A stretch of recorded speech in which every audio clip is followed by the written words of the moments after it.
So our first target was to basically, in the context of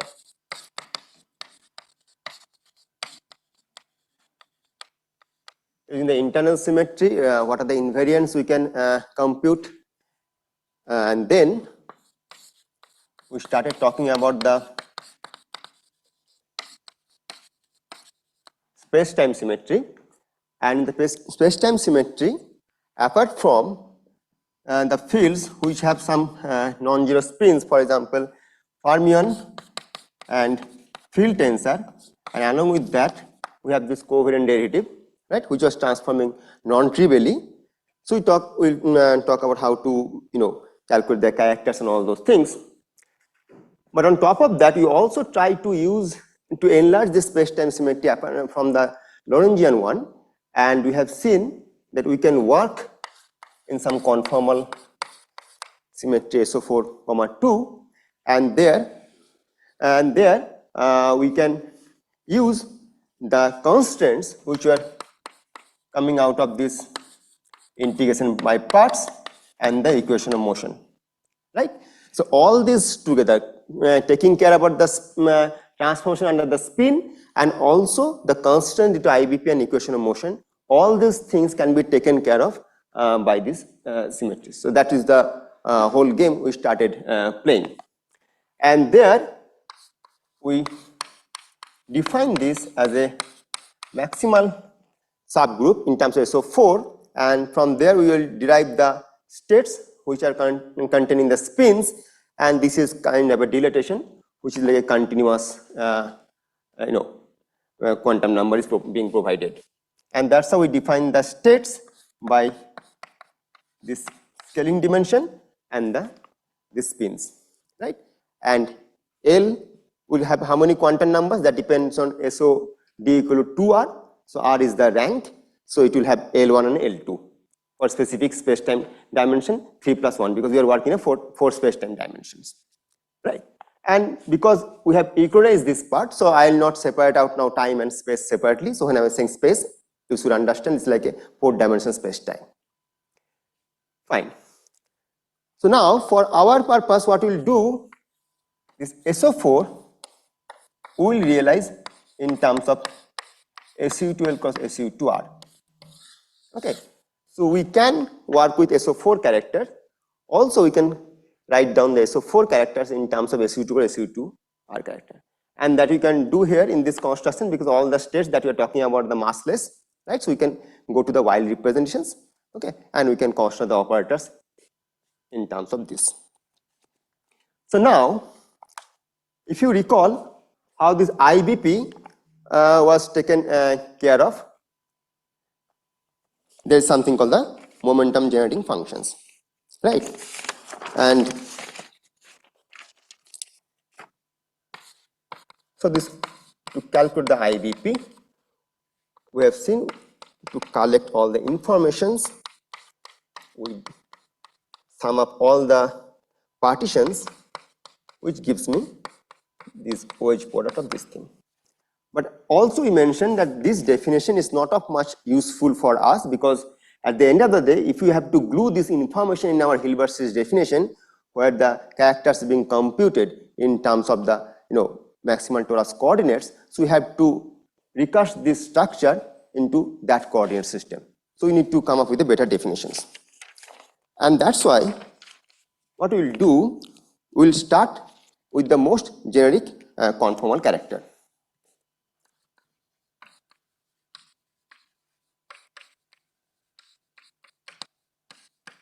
Okay, so how do you write down this most generic conformal character? So let me write down and then I'll explain. L x. Okay, so here I am using the variable x. You can think of this x is basically in the same footing what we have defined z when we calculate the maximal torus coordinate, the unimodular those complex coordinates. Okay, so for me here I am defining as a x, just to distinguish that these are the coordinates corresponding to the conformal group. Don't mix with the internal symmetries. So this we write down as n equal to 0 to infinity e to the power delta plus n chi symmetric n box x. Okay. So now q and x, these two coordinates we have defined, right? So q was correspond to the coordinate where you have this SO2 directions, which is the dilatations, and x is for the SOD part. So now this scaling part is coming from the character coming to the dilatation, because you can think of, you can mimic basically SO2 in terms of U1, and if you remember what was the U1 character, the coordinate times the charges, right? So on the same way you can think of the Q is the coordinate for that SO2, which is the dilatation part coordinate, and the charges are basically my scaling dimensions. So that's the quantum number, and this part is basically my SOD character, okay, which is, we'll see how to write it down. So what we'll do, we'll see, we can write it down in terms of SOD character, or if I specific work in a 4-dimensional space time, then I can write down those characters in terms of SU2 cos SU2 character. So we'll see how this character we can write down in terms of SU2 cos SU2 character. Now what about this one? This one is effectively taking care of the IBP. So the structure that I have written in terms of wedge product, okay, equivalently you can write down in terms of this quantity. So you start with SOD, some vector representations, which is defined as a box, okay. I'll define how to calculate this box, okay, and then you take a nth product of that thing and take a symmetric part of that, okay. It can be really proved that if you define in this way vector represent and take the symmetric product, or if you define in this way and take the wedge product, they basically lead to the same answer, because you can connect that thing with some kind of determinant of some operator, and they are basically equivalent, okay.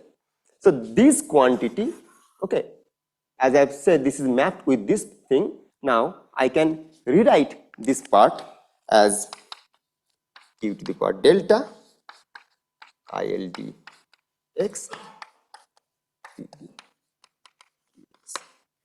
So this is now my momentum generating function, okay, which is nothing but sum over n equal to 0 q to the power n and this symmetric product, okay. So this p is my sum equal to n equal to 0 to infinity q to the power n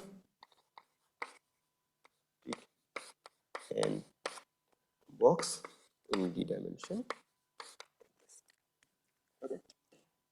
Now you see, if we can compute this quantity, okay, this I have now transferred in terms of the torus coordinates, okay. So from there, now I can calculate this momentum generating function, and this momentum generating function actually takes care of my IBP. But now what I am doing, I am not now being selective, okay, so I will take care about the IBP or equation of motion and so on, but rather I am trying to calculate the characters of those representations and gluing all the informations there such that when I put them in the Hilbert series construction, my integration by parts and the equation of motion will be taken care of. Okay, yeah, up to this part any question?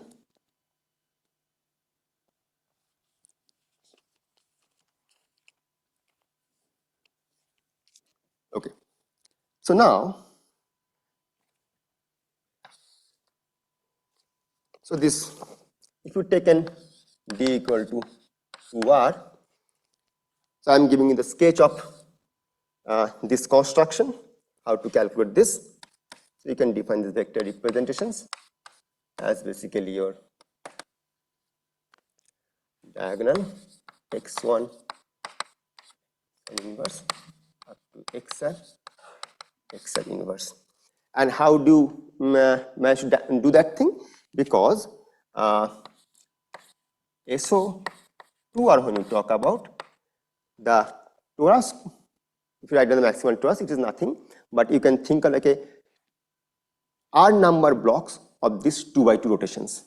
Okay, and what is the 2x2 rotations? Cos theta, sin theta, minus sin theta, cos theta, right? And you can make a change of basis rotation, and you can recast that as a e to the power I theta, e to the minus I theta. Okay, so now you can see say x1 inverse, x2 inverse on that way. So that's how that is written down. Okay, and now if you calculate this symmetric product for this, then you can write down this quantity as sum over equal to 1 to r equal to n sum x1 to the power a1 x1 inverse or a1 bar r.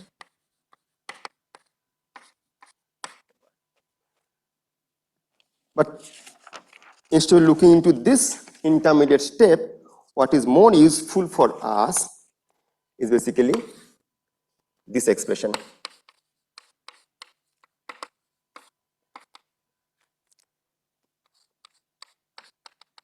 1 to r 1 by 1 minus q xi minus q by xi. Okay. So if you glue all those information from this P, okay, using this SO2R notation, so eventually you can write down your momentum generating function in this particular form.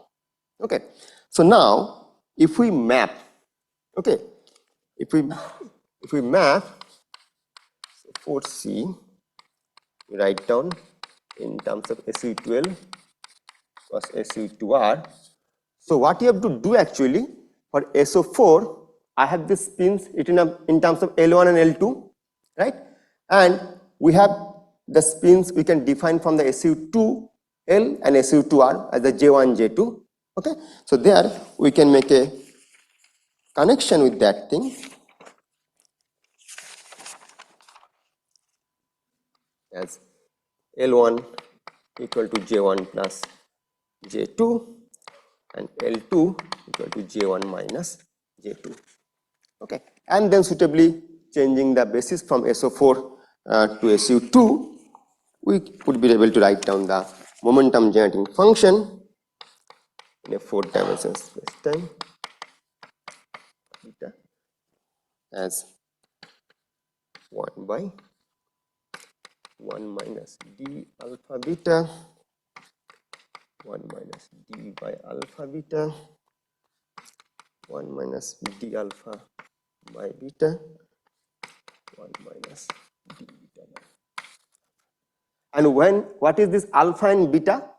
This alpha and beta are basically for the SU2L, that you have only one coordinate, right? So alpha corresponds to the cross coordinate for the SU2L and beta corresponds to the cross coordinate of the SU2R. Okay, so it's easy to check that this product now, when I'm talking about the 4, so D equal to 4, so R equal to 2, right? So now you can see that I equal to 1 to 2, right? Now your Q is basically in this context when you map in this, so D covariant derivative, and X size are basically SO4 coordinates, okay, which are related to alpha beta, okay, and then you just map it, so 1 minus D, so X1 will be like alpha times beta and another thing will be alpha by beta, and if you do that you get basically this structure, just a intermediate 1 or 2 steps, that's all. Okay, you just expand this product for D equal to 4, which is R equal to 2, so you have it, so 2 means basically I equal to 2, so that's why we have 2 coordinates. So because when you go from SO4 to SU2 by SU2, number of coordinates basically the same,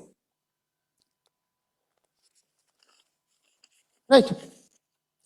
Okay, so now we have this momentum generating function, but if you look into here, still we need to know how to calculate this quantity. Yeah. D equal to which D? Capital D? Capital D is the covariant derivative, okay, which is mapped with this Q. We have basically the coordinates for this SO2 part, which now I am mapped to the covariant derivative here. That's the mapping we will be doing here. That's all. Okay. Okay. So now, so in this whole construction now, I have computed this momentum generating function part. Still, I am left with this part. Now I have to calculate this one. But if you remember in the last lecture, while computing this quantity, what we have said that we are interested in those states which satisfy those unitary bounds, right?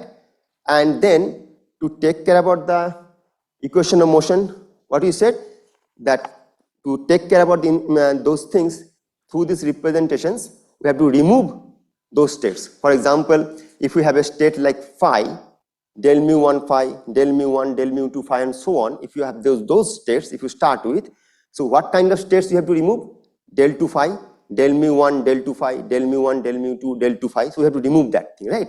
So removal, that means from that tower you started with, you have to remove some of the states. Okay, so you have to calculate the short representations, right? So we'll see how to do that thing.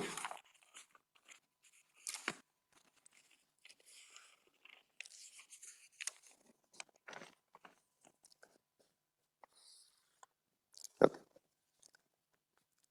So we start with some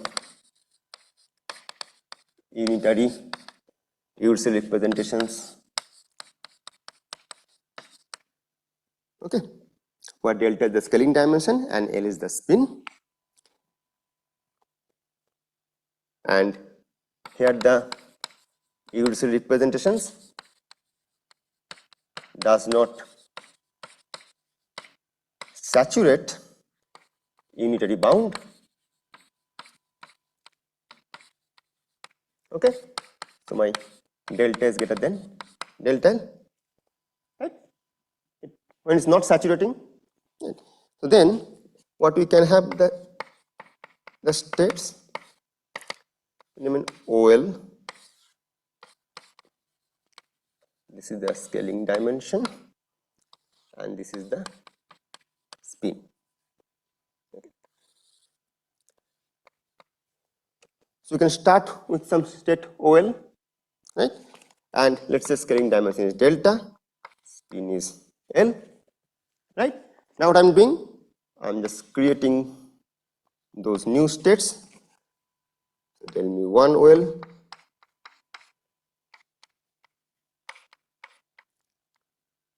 box times L, right? So I'm just acting del mu 1 at p mu operator.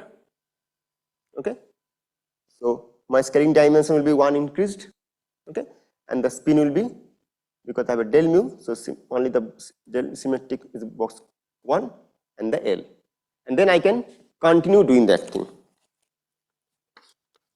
Del mu 1, del mu 2L, delta plus 2, symmetric product 2 times L, and I can continue doing this thing where delta is basically my L is 1, 0.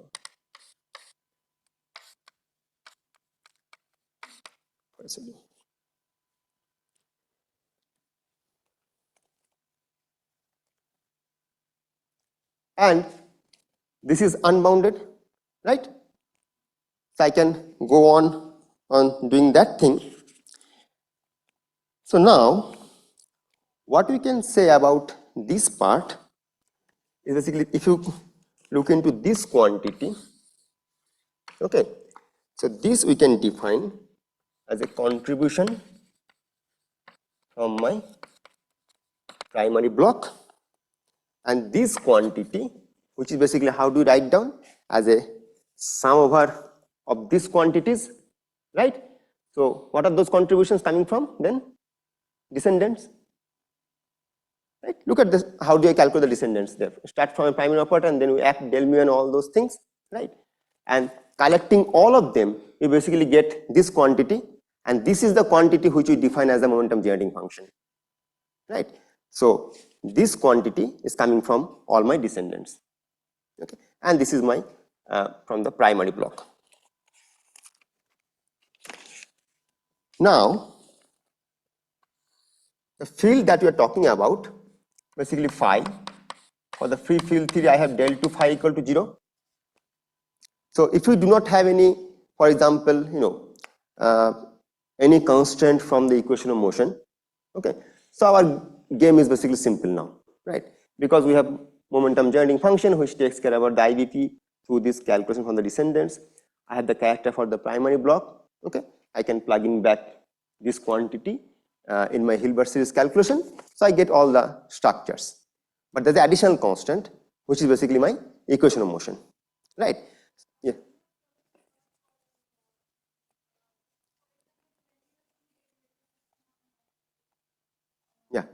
So basically the same way. So how to calculate this quantity, right? Okay, so there's another definition I was written here. Okay, this one. The symmetric, the nth symmetric product of the states. So you act basically del mu every time. Okay, it's basically the, so for the 1 there's nothing to symmetrize that thing. Start from the 2, so basically symmetrize those del mu1 and mu2. Okay, then you have mu1, mu2, mu3, you symmetrize the full thing, mu1, mu2, mu3. Because when you take a tensor product, you get other states, right? Symmetric state, mixed symmetric state. You pick out the symmetric combination from there. Because that part will be added with the spins. Okay. So it's basically you like when you do this basically angular momentum addition, half plus half, you basically have the antisymmetric and the symmetric. So this definition tell you when you're doing half cross half, you're picking the 1. When you're doing 1 cross 1, you're picking the 2. On that way, the symmetric. So like in the or in terms of Young diagram, if you think, which are basically like a row vectors, fully symmetric state. So you basically construct the Young diagram, you compute the basically the fully symmetric or the row vectors basically. That's all. Only those states I'm picking out. Okay, and that collection is basically all together is my momentum generating function. Okay, and as you can see that I can continue doing that thing up to D. That is the restriction for space time. Okay, so as I was saying that if I do not impose or if I do not worry about the equation of motion at this point, so then whatever that I computed so far is perfectly fine. I just take care of the IVP and I have the full expression for the character. This P we have in terms of SC2L, SC2R, and we can glue in the Hilbert's definition. But we have additional constant which is the equation of motion. Okay, so that means the states that we have started with, these states and the quantum fields that we are talking about, they cannot be represented by the same. Right? So if we have to incorporate the equation of motion, we have to use the short representations. Okay, because you can see this is kind of a annihilation. Right, so you have to remove, and when you have the annihilation, when you saturate the unitary bound, right? So then we have to work with the delta equal to when the states for which the delta equal to delta L, okay, those which satisfy the unitary bound, and then we have to learn that when the states are saturated, how to remove the null state or the negative norm state. Okay. Once you remove them, what you will be left with are my short representations, and those short representations will actually represent my dynamical fields, and because I am using already the shortening rule, okay, so that takes care about the equation of motion. So in other words, equation of motion is like a constant in your system. Okay, so you have to remove some information from your theory, and the removal thing is being done in some way by shortening those states. That is the idea. Okay.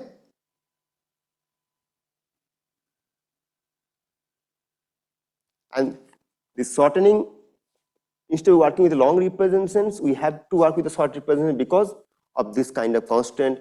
We have for Fermion fields this kind of constant, and you will see for the del mu acting on the F mu, you get the J nu, right? The current, and current you are working a current conserved current, so del mu J nu is equal to 0. So all those constants you have to take care of, and when you are taking care of the constants, effectively meaning of removing some kind of states. So then we have to learn basically, given this kind of representations, how to write down the short representations. Because once you are able to write down the short representations, then you know for the given quantum fields, okay, how we can write down their corresponding short representations, and that's the character, and then we are done basically. Okay. No descendants means, yeah, for example, once you annihilate here, right, when the unitary limit is satisfied, then basically even if you are creating the null state and negative norm state, you are removing them, right? So that's the thing we have to learn, how to remove them. So you have to get the, yeah, for example, if your field is not dynamical, let's say, it doesn't satisfy any equation of motion, then you don't need that thing. That's what I'm saying, that so far what we have done till now is absolutely fine to calculate the invariant polynomial, just taking care about the integration by parts and all those spin information and everything. Next step we have to do if we want to remove the redundancy coming out from the equation of motion. That's all.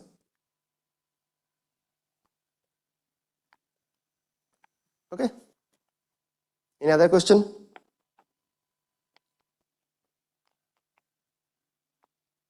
Okay. So then, so let's see how these short representations are. So for the short representation, unitarity bound is satisfied. So delta equal to delta L, right? Now, if I am talking about the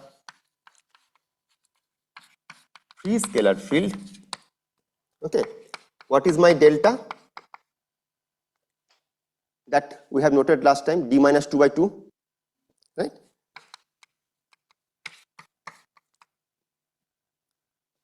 Right. And what is my spin for scalar field is 0. So both my L1 and L2 all are 0. So we start with this thing. Okay. Then this kind of chart, what we have prepared for the long representation, we should be able to reproduce for the short one. Okay. How do we do that thing? So this is for the scalar field I am showing you. Okay. And I am putting a tilde because tilde will tell you that I am working in a short representations. Okay. So whenever I am using the, for example, character for the short representation chi tilde, this tilde is the convention that I will be using to explicitly mention the short representations. So now this is basically you have a scaling dimension,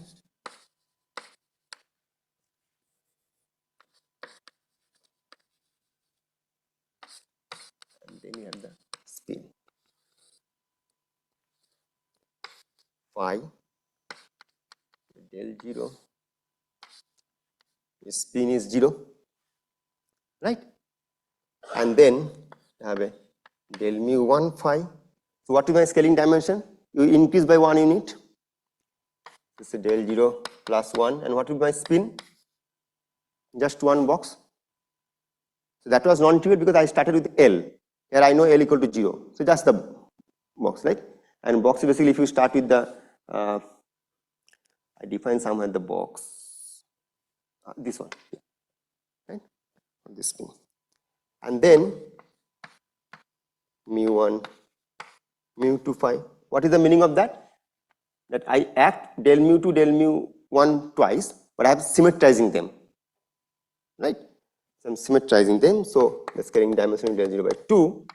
And now this is the spin.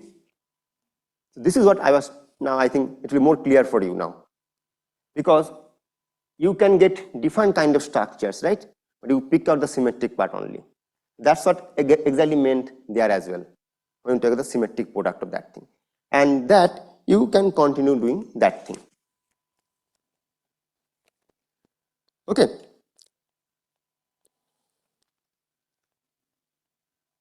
Is that okay?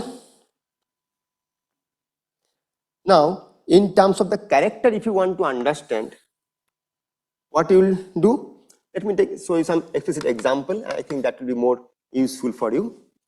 For example, for SU2, when I'm saying I represent 2 as by some box, which is alpha plus 1 by alpha, right? This is the SU2 two-dimensional character, right?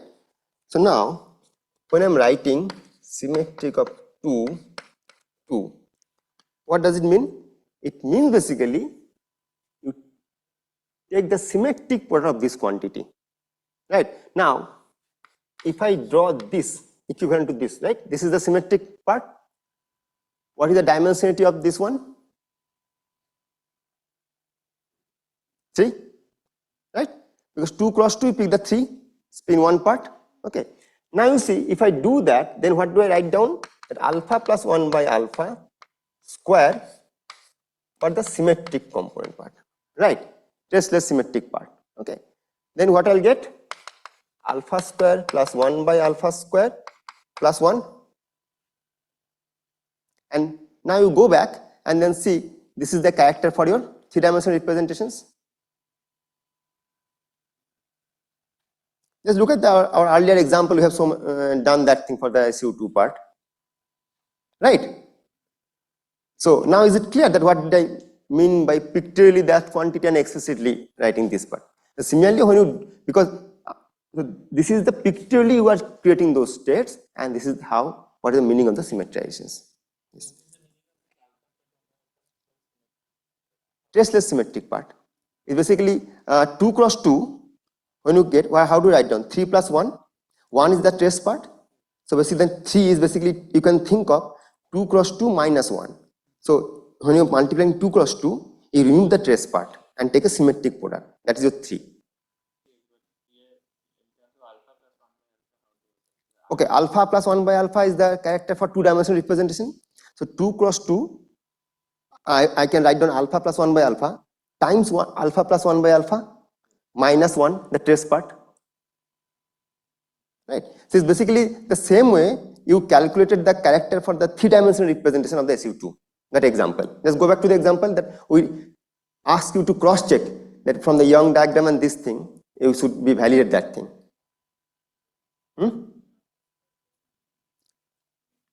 Loud. No, there's a 1 because symmetric traceless part. Okay, maybe I'm explicitly writing traceless part. So traceless is the identity part was there, na? So I have to remove 1. So yeah, that's why this is symmetric traceless part. When you are picking out from this, you basically remove 1.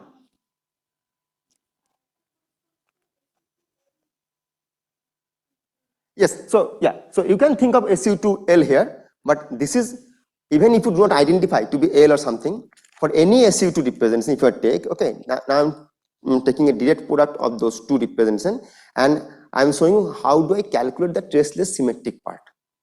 Like this construction, what I'm doing, this is for the spin. It's absolutely correct. We will do in the SU2L this thing, but this is just an explicit example that what this picture actually means in terms of a character function, because everything we have to write down in terms of a character function, then only we can perform the integration, right? So this intermediate state, what we are doing to write down the character of those short representations, but those they are, looks like this in this notation, but we need to know what is the meaning of this in the terms of the character.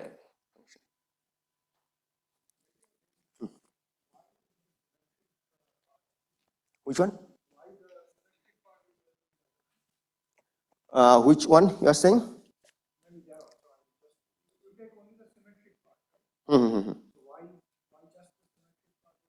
Okay, so no, so as I'm saying that here you can define as an wedge part of this quantity also. Okay, but in terms of when I'm doing this definition, okay, these are equivalent actually, the symmetric part. So that you can actually really prove they're equivalent in writing this character in terms of like a determinant of, like for example, bosonic case, in determinant of some 1 minus Q and the G is the group element, and for the fermionic case that will be inverse of that.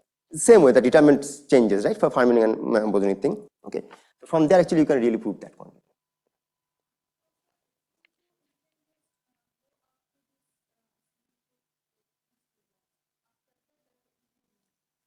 No, I can continue doing this thing. For example, I can have a del mu1, del mu2, del mu3. Then I have a 1, 2, 3 box, because row wise I can add any number of boxes, and all are symmetric states. Column wise I cannot go. If I go, then it will be singlet.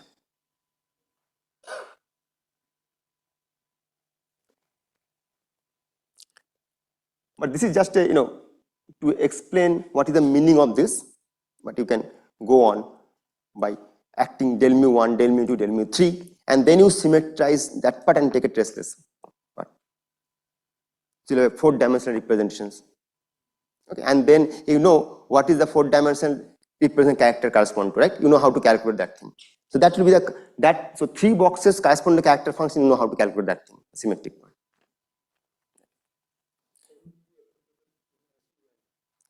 Yes, but actually why we are giving the SU2? Because we will map in the wild representations. So in SO4, we write down SU2 because SU2. So all this will be written in terms of the SU12 cross SU2R characters. So that's a not generic SU, and I don't need that part here. Okay, or you can do in terms of the SO4 character. That's also fine. But I'm choosing to do in the wild representations. Because SU2, if you have a maximum 2 vertical boxes, you can do, right? And that's a singlet. So yeah, so you have only the symmetric states like row wise.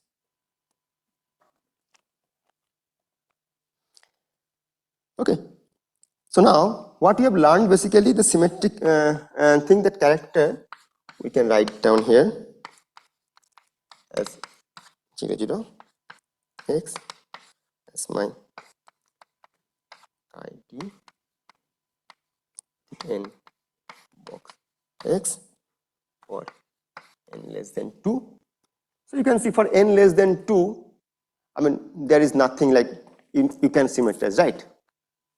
Like for example this one, right? So then that's why there is no further shortening of this quantity. This is exactly that representation you can use. But once you go beyond n equal to 2, so you have now, you can take, as I was saying, that now you can make mu1, mu2 same, and you can have a del square operator, and del square acting on the phi is basically giving you the 0. Okay, this is for the scalar thing. So that's why beyond what we are doing now,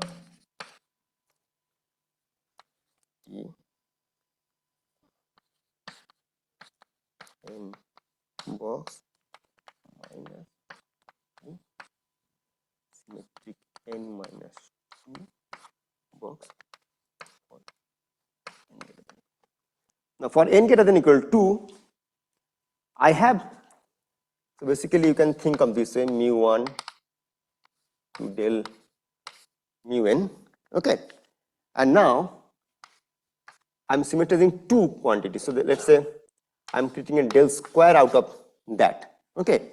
So once I create a del square, okay, so that will act on the phi, and from the equation that should be 0. So that part I should remove, okay, and that is the quantity I'm removing here. And that's why this removal part starts from n equal to 2. Okay, and this is the way you can construct the short representations. So then, how do I write down the short representations? D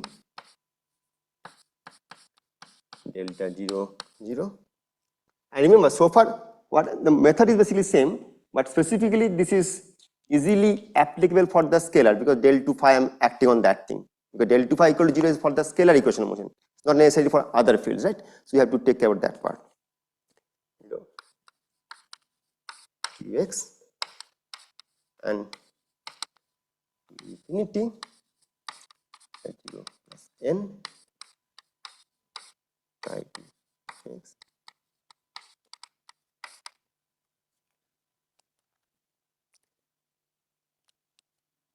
Right. So look at the second board where I defined the chi. Okay, q to the power delta plus n, right? And then chi this thing. So that is the, for my scalar field now I'm writing. And because these are the unitary representations, so delta equal delta 0. Okay. So now, if I expand this, okay, now you see for n equal to 0 and 1, okay, it's very interesting. So now you see, sorry, yeah, now you see, if I start from n equal to 0 to infinity, I need to separate out the 1, a 0 part and the 2 part, right, because of this one. So the definition of this chi for n less than 2 and n greater than equal to they are different. So that I have to plug in here in that information. That means this sum I'll split out into two parts, okay, and then accordingly I plug back this and this. This point is important. So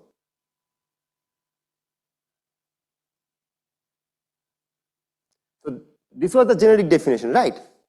And now these are basically my states, okay, and that we have noted that for n less than 2 and n greater than or equal to, once you invoke the equation of motion, they behave differently.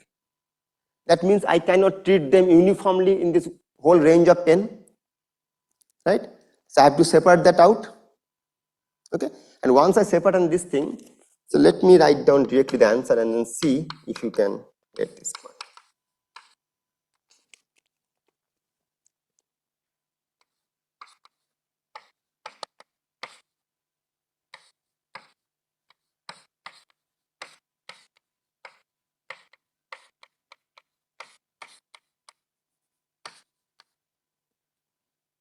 It's nothing but in the second quantity I am making a shift of n plus 2 equal to n prime, and then again I am counting starting from the n prime. That's all. That's a shift in one of the coordinates, right? So now, what is this? This q to the power delta 0, 1 minus q square, and what is this quantity? Now this quantity is the momentum generating function that we have written down. So this is my AD.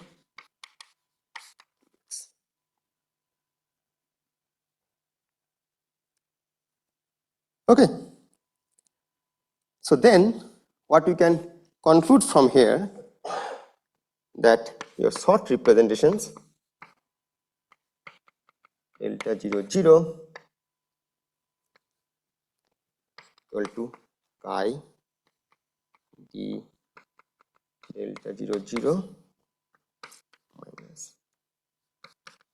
plus 2.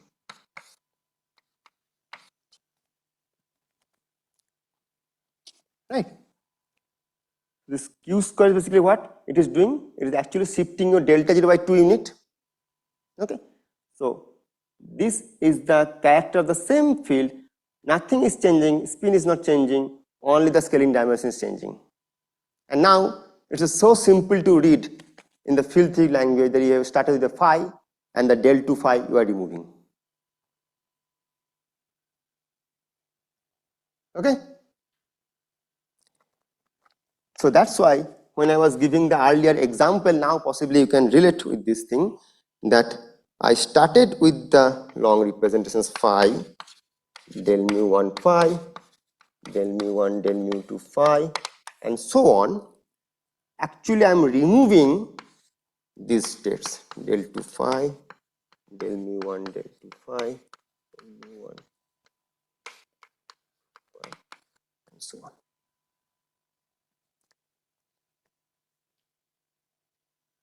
Okay. So, but so far what we have done is only for the scalar. We have some other information also. Let's do one example with the current. Okay, spin, how to do that thing. Let me remove this part so that I can stay close by to that board.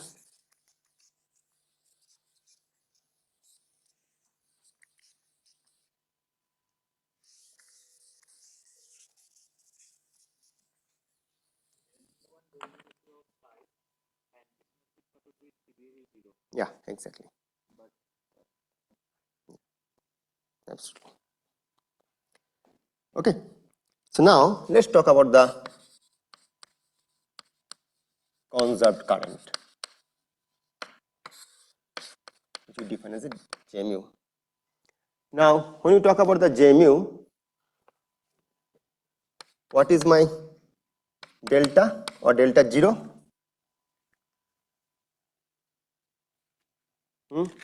D minus 1, right? And L is, how does it transform it? In 1.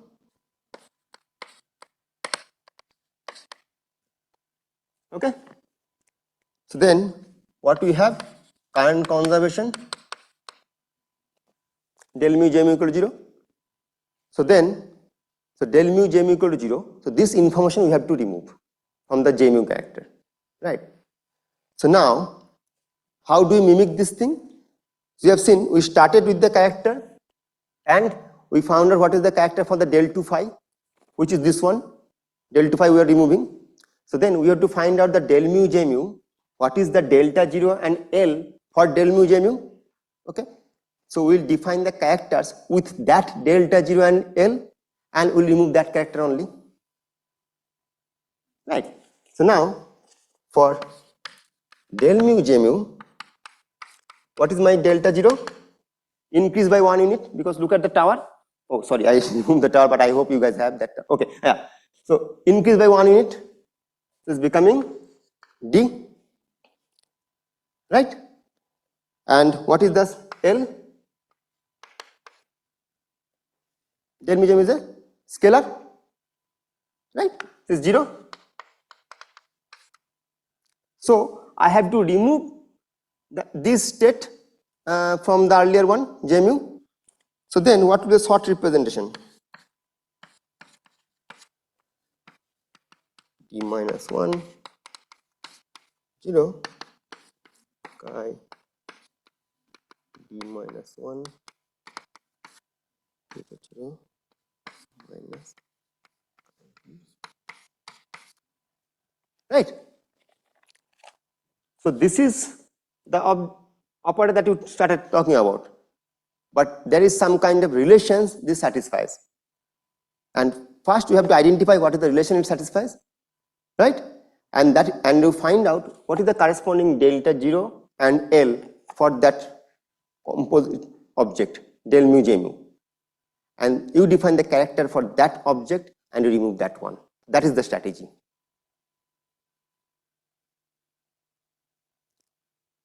Is that okay? Is the algorithm for this removal thing clear?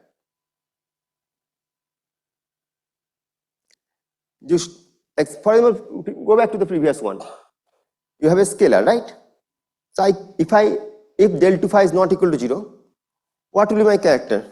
Only this one, right? But I have noted that del 2 phi equal to 0. Then immediately I find out del 2 phi, what is the delta 0 correspond to that? Increase by 2 unit. Spin is not changing. So del 0 plus 2 0. This state I need to remove. I started with j mu. Then I wrote the character for j mu like this. Then I find out del mu j mu equal to 0. Okay. And I find out delta 0 and L for corresponding that object. Okay. And I remove that one. So the only information in this context that okay. So what is the mistake you can make if you do not have the applied information about the conservation of current or what is those things. That means you should know your theory well. If you overlook some information from the theory or some symmetry property of the theory, then possibly you can make a mistake. But if you identify them, then you can do this way. Let's do one more example. For example, stress tensor, F mu nu, field tensor, not stress tensor, sorry. So on the field tensor, let's try to intuitively try to understand based on this criteria what we should expect, and then let's calculate and then see whether our intuition works or not, right? So you tell me now, you have a F mu nu, right? So you can calculate the del 0, you can calculate the L, so you can write the character like this. But now what are the conditions we have to satisfy? Del mu F mu equal j nu. J nu is itself an operator, right? So you have to remove that information. That's all. Right? And we don't need to worry about the j mu conservation. Why? Because previously, exactly, we taken care of the information. So if we don't have removed this part, then constructing the F mu nu, we have to worry about j mu. So that means if you have already created a short representation for some operator, then when you are subtracting some short representation, you don't need to shorten that thing further. Is that okay? So now let's see how do you go. So F mu nu, what is my delta? 2, right? And L is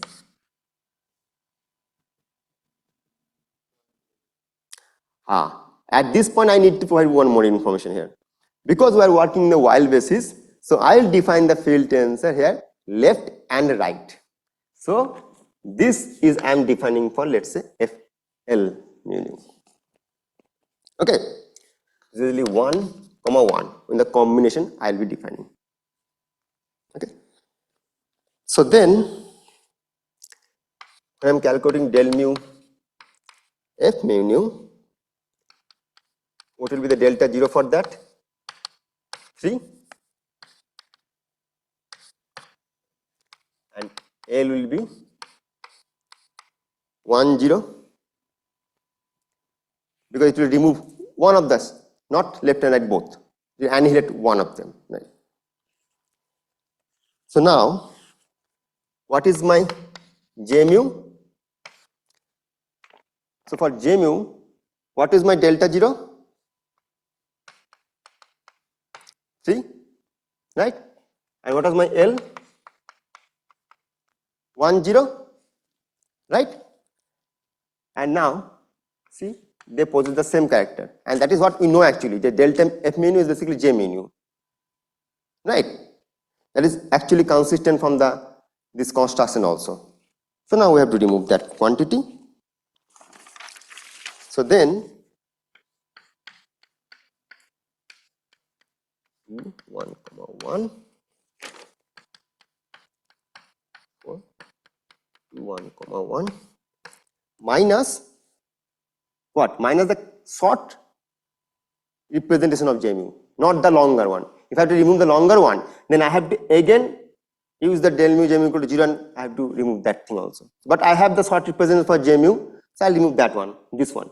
Now you see, if when a minus of this thing, this will be minus of this, but plus of this quantity. This become your chi 4 1, 0 plus chi.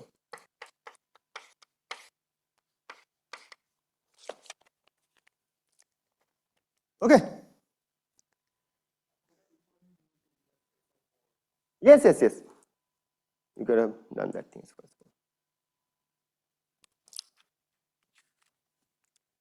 Actually, this construction I am doing specifically here also. If you see the quantum number, actually SO4 quantum number. But eventually, I'll translate all these, because these are my L1, L2, right? And given the relation with the L1, L2 and J1, J2, I can translate them into this. So now what I'll provide actually you, all these short representations in terms of SU2L cos SU2R character. And the homework would be, we have this SO4 thing, I have given you the relations, just do some algebra and get back those things. That's all. Okay, then it will be like, you can be free with both the bases. Okay. Sanko, how much time I have? Okay. So then I'll write it down, then I'll stop and then take a pause and then. Okay. So which part I don't need? Okay. This part I don't need as of now. So I'll remove. This part I'm removing. Okay.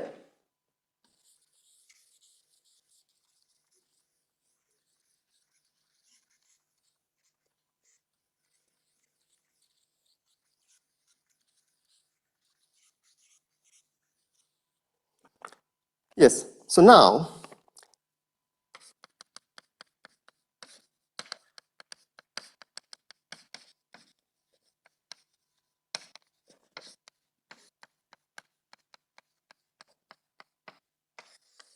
I am writing L and R small such that you should not confuse with the SU2L gauge group. I mean the standard model. Okay. That I am using the capital L. Okay. But for this space-time symmetry, I am using that. Okay. So now, for scalar, my delta equal to 1, J1 equal to J2 equal to 0, Q equal to D, that we have identified.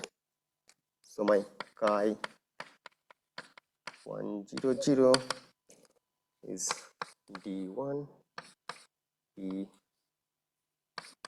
d alpha theta 1 minus d square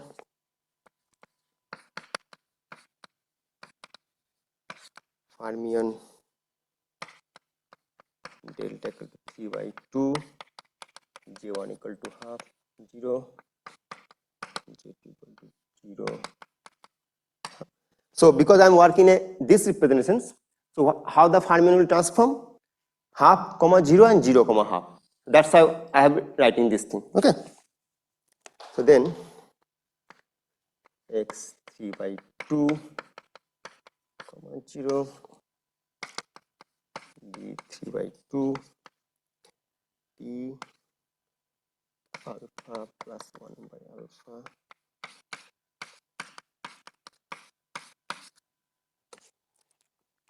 okay. So okay, it's not p function of this. Okay, p. I'm not writing the argument of p repeatedly because this is the same. Okay, p function of d alpha beta times this quantity. Okay, now I have to write down also chi 3 by 2 0 comma half, right? So chi 3 by 2 0 comma half, and that will be what? You just change your alpha and beta from SU to L to SU to R. That's all, right? So you basically get d 3 by 2 p times beta plus 1 by beta minus d times alpha plus 1 by alpha. Okay, and then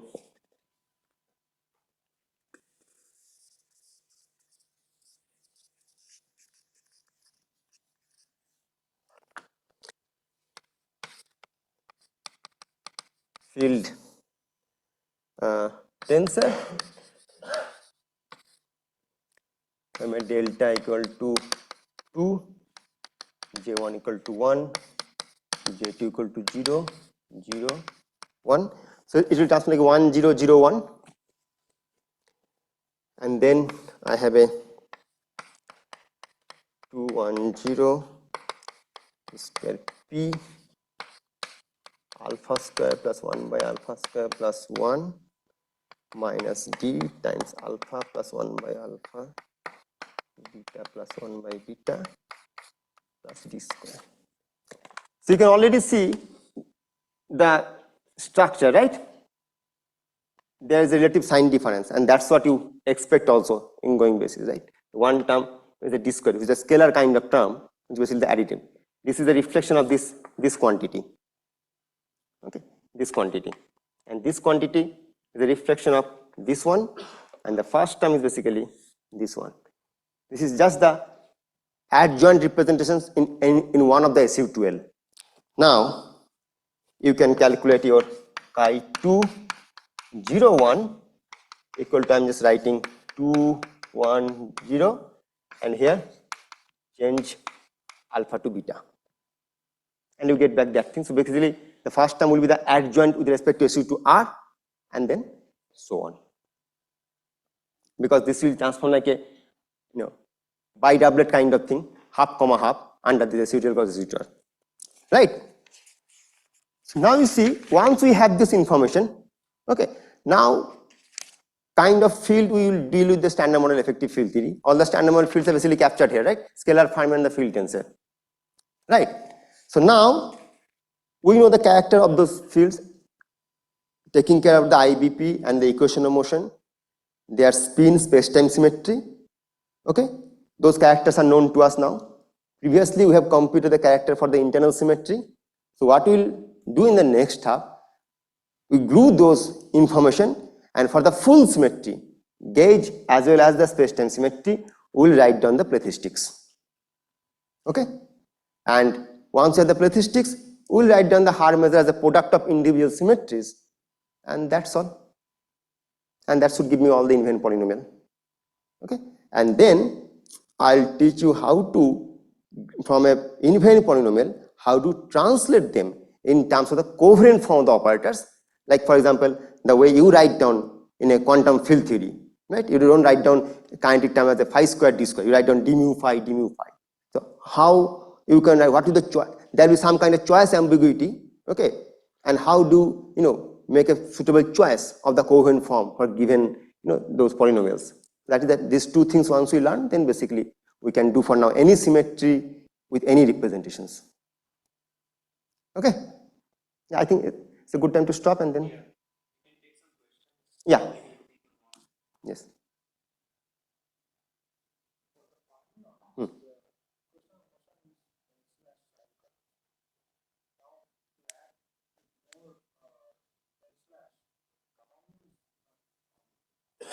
Dimensional point means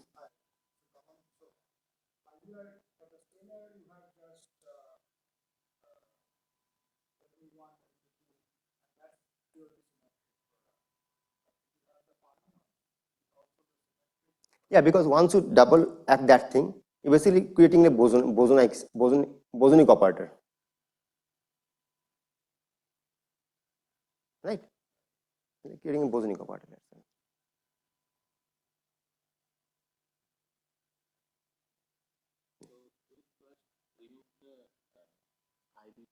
Yes. And then remove the equation. Yes. And now we see we have the character we have computed by taking care of both.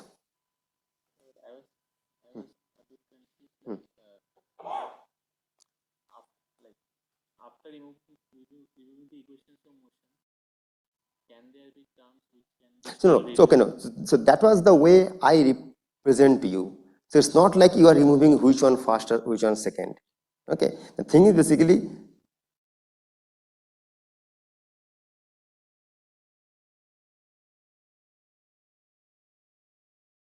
there should be, you should have an idea that in the job to removal of the IVP. Okay, but that doesn't mean that you have to remove them separately, because if you see, when I'm defining the character definition, that have all the information here. Okay, and then I say, okay, this guy is there sitting to take care of the IVP. I need to think about this one. So I have to find out how I can calculate this one when equation of motion is imposed. Because equation of motion, so what we do basically, we can think of in this way. If we do IVP, if you think it's a very close to the fact that there's a momentum conservation principle, and that's the origin of the name momentum generating function actually. Okay, so if you think a del mu of the whole operator taking out, okay, del mu of the whole thing, basically the total amount of momentum you are fluxing. That's why from the momentum conservation you can show that this momentum generating function is connected actually. Okay, so that is the primary concern of our field theory, right? The momentum conservation should be there actually, right? And then we think whether our fields are dynamical or not. If it is so, what is this? And if we do IVP, can we remove or take care of the equation of motion or not? It's no. We are contracting some of the quantities while constructing the this momentum generating function, but that's not sufficient. We have to take care about the those representations more carefully using this thing.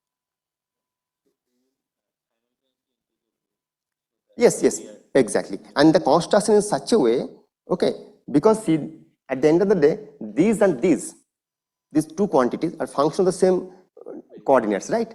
So when you write down the final form, it will not matter to you, but it's a matter for the understanding that which quantity is doing what kind of job. If someone asks you, okay, which quantity, if I want to switch off the IVP, let's say for example, I want a even polynomial where I allowing the integration by parts, because my total derivative terms is not zero, I have some operators in the boundary, so I just want to switch off. If you do not have the information that which guy is doing that job, you cannot switch that off. So that switching off just equals to 1. Exactly. That's just important to know which one is doing that. Similarly, if I don't want to invoke the equation of motion, then I know, okay, I will not use the shortening rule, I use the long representations. That's all.